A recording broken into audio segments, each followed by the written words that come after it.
Stephen, go ahead. Well, if the president is considering a pardon for Ghislaine Maxwell? Again, he's answered this repeatedly. It's not something he's talking about or even thinking about at this moment in time. I can assure you of that.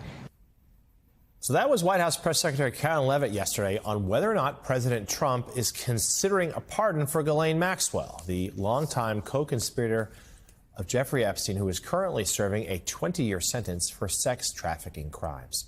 Joining us now, ranking member of the House Judiciary Committee, Democratic Congressman Jamie Raskin of Maryland. Congressman, good to see you this morning. We'll talk in a moment about the cushier conditions that Maxwell is now receiving at her current prison. I know you have lots of thoughts about that. But first, let's just start right there, that moment from the press secretary. I mean, that was not a definitive no. She's made it clear the president's not thinking about it at this time. Do you have fears that he will, at some point, pardon Ghislaine Maxwell? Well, the whistleblower who's come forward to the Judiciary Committee confides in us that she's preparing commutation papers in prison, and actually the warden of the prison has been helping to shuttle them back and forth electronically with her lawyers as she edits them.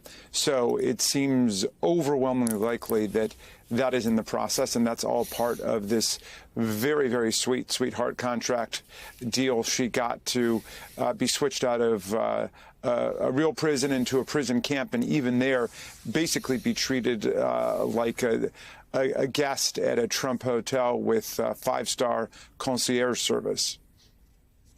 Congressman, I'm wondering if you can talk a little bit about what you learned from the whistleblower. I imagine your investigators were able to sit down with this person who probably is under a cloak of darkness at this point on who this person actually is. But did they get the sense and communicate this to investigators at all about whether Maxwell believes that Trump is sympathetic to her and why she might believe that? Well, I think the fact that she was able to be transferred to a prison camp where no sex offenders had ever been allowed to enter there before, much less live there or be transferred there, is an indication that they've got some kind of meeting of the minds about what he can provide to her and what she can provide to him. He obviously doesn't want anybody who can verify the kinds of explosive things that have just come out from our colleagues at the Oversight Committee through the Epstein estate to be verified and attested to by somebody who can go and testify about them. That's why Trump sent his number 2 at the Department of Justice, Todd Blanche, over to talk to her immediately after she was subpoenaed by the Oversight Committee. And they wanted to make sure that they had an understanding that she would not say anything about Trump that could get him into trouble. And then she would seem to be on a glide path towards clemency. And she was, to demonstrate their good faith, she was sent over to this camp. She gets to play with puppies there. She gets food brought room service style directly to her prison cell, and then there's this free speech clampdown on all of the other inmates there who are being told that they will get in trouble if they say anything about her. And one of them was actually transferred to a much harsher prison, a greater security prison, because she did talk to the press about it. And so there's a regime of fear there. And our whistleblower has come forward with a lot of bravery to tell us what's taking place. But all of it is an indication of what kind of quid pro quo is kind of coming into view right now. Congressman, can you give us an update as well about others who may have information, and that could be prison mates of Ghislaine Maxwell? I mean, give us an update on that and what the committee is thinking about how to talk to these people. Well, the thing that really struck me so intensely yesterday was all of these emails saying things like, of course, Trump knew about the girls and tried to get Maxwell to stop. And we don't know if that means to stop stealing girls from Trump at his hotel and taking them into their operation, or stop being involved with Epstein. We don't know exactly what it means, but there's all kinds of emails that indicate that Donald Trump was perfectly situated to know what was going on and ensconced in that whole culture. After all, Epstein was his best friend for more than 10 years, although Epstein said very mocking, derisive things about Trump in some of these emails, saying that he was, borderline deranged and demented and, talked about how stupid he was and so on.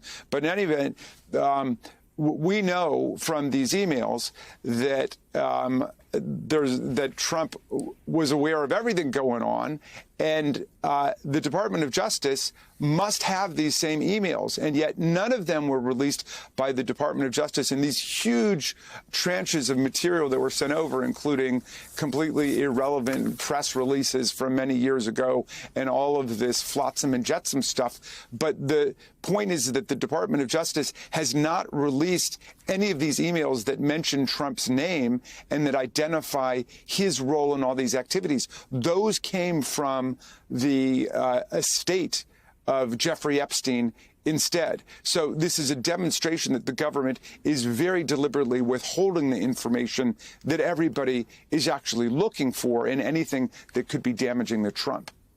And it would seem, as best we know, that Deputy Attorney General Todd Blanche did not ask Ghislaine Maxwell about any of these emails when they had that very unusual meeting earlier this year. Ranking member of the House Judiciary Well, that's Committee. a great point. Yeah, go ahead. Yeah, just to follow up on it, in what capacity was Todd Blanche going over there to talk to her? We know he had been Donald Trump's personal lawyer before becoming the Deputy Attorney General, the number 2 at DOJ. He was immediately deputized to go and talk to her as soon as it was clear that she had been subpoenaed by the Oversight Committee. Why did he go there? Was he trying to find out who the other co-conspirators were?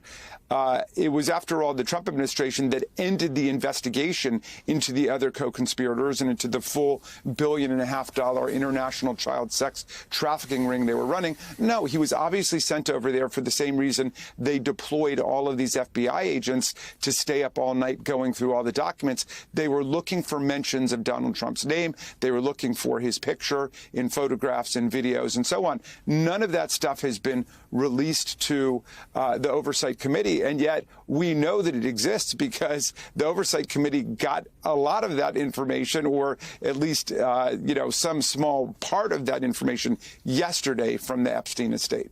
Yeah, lots of questions only growing by the day. Ranking member of the House Judiciary Committee, Congressman Jamie Raskin. Congressman, thank you. You bet.